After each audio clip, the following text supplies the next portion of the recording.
Halo sobat, pembahasan admin hari ini agak nostalgia.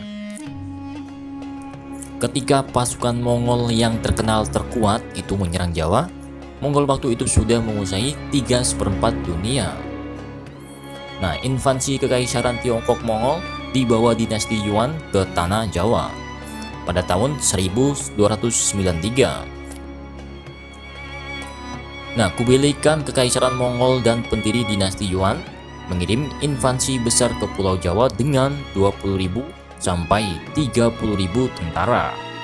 Ini adalah ekspedisi untuk menghukum Raja Kertanegara dari Kerajaan Singasari yang menolak membayar upeti dan bahkan melukai utusan Mongol. Kubilai Khan, penguasa kekaisaran Mongol dan kekaisaran dinasti Yuan, mengirim utusan ke banyak negara untuk meminta mereka tunduk di bawah kekuasaannya dan membayar upeti. Nah, Mensi ini salah satu utusannya yang dikirim ke Jawa. Namun penguasa kerajaan Singasari, yaitu Kertanegara, tidak bersedia tunduk kepada kerajaan Mongol.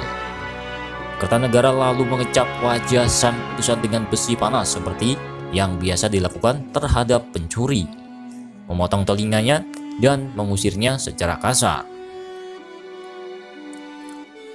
Nah, kehebatan pasukan Jawa yang bikin Mongol si penguasa dunia itu ditaklukkan oleh Jawa.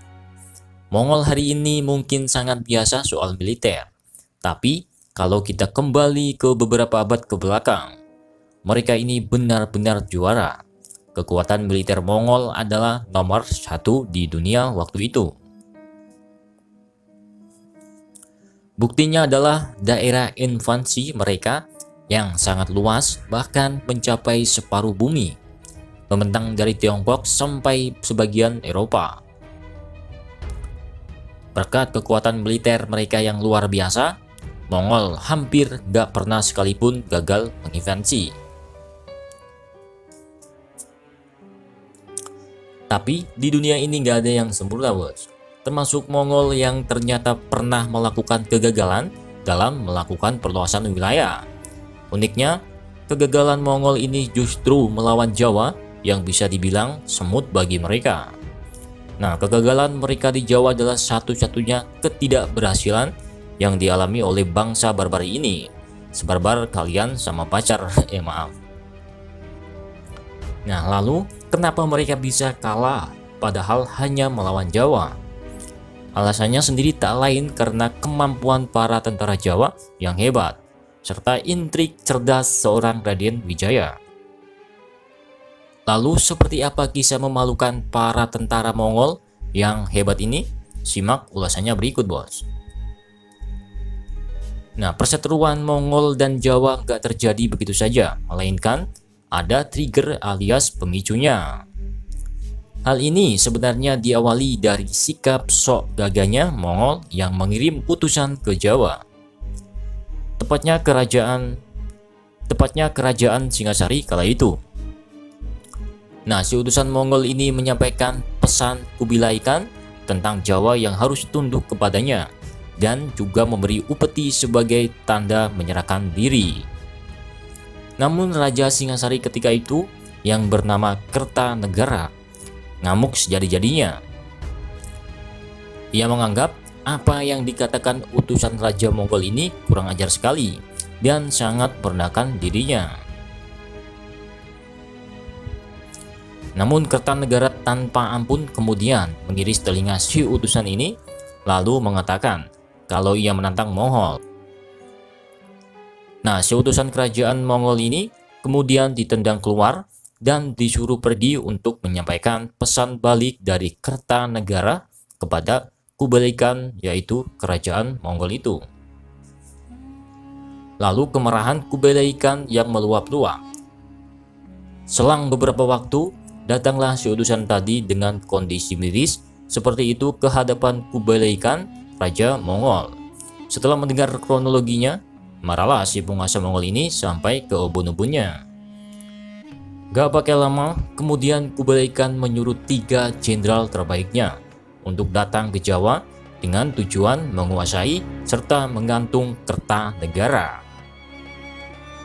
Singkat cerita, 3 jenderal dan 30.000 prajurit yang diangkut 1.000 kapal ini tiba di Jawa. Tanpa banyak babi bu, kemudian mereka langsung bergerak menuju jantung Singasari dan memburu yang namanya Kertanegara. Ketika sampai di Singasari, prajurit Mongol tidak mendapati Kertanegara.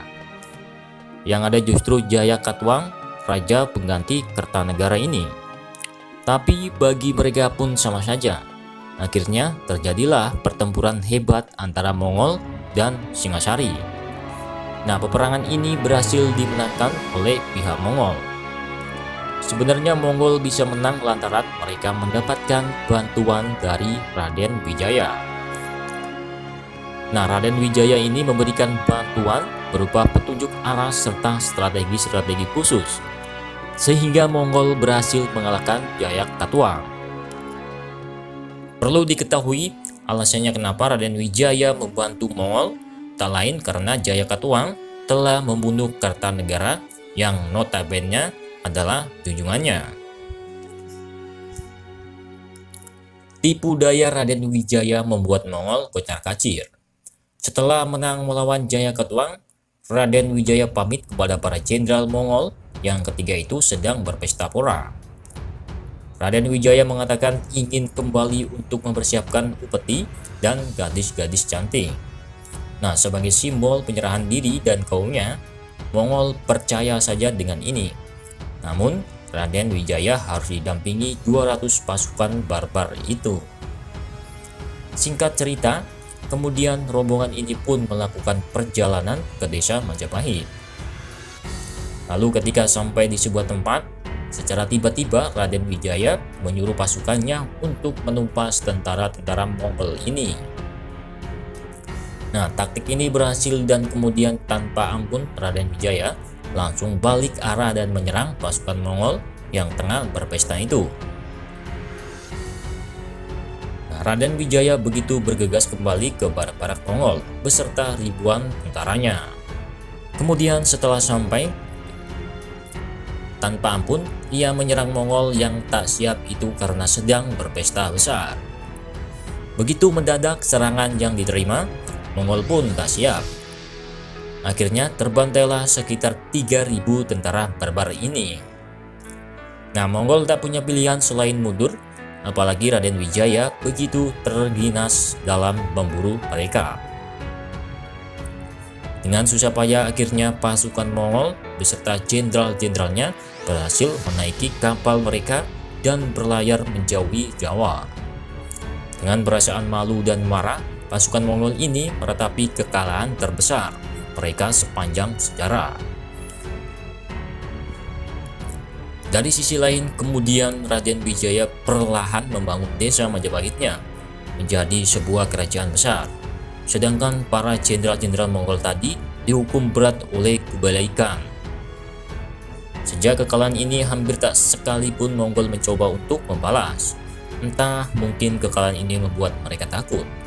Siapa yang menyangka jika Jawa yang mungkin seuplik bagi Mongol ternyata bisa bikin bangsa besar itu lari terkencing-kencing. Ini jadi bukti kalau bangsa kita itu luar biasa. Tak hanya itu, prestasi membanggakan ini juga jadi bukti kehebatan seorang Raden Wijaya yang berhasil melakukan intrik-intrik sehingga bisa mengelabui Mongol yang hebat itu. Sejak kekalahannya di Jawa, Kublai Khan hampir tak sekalipun berani mencoba menyentuh Jawa lagi, bos. Nah, loh.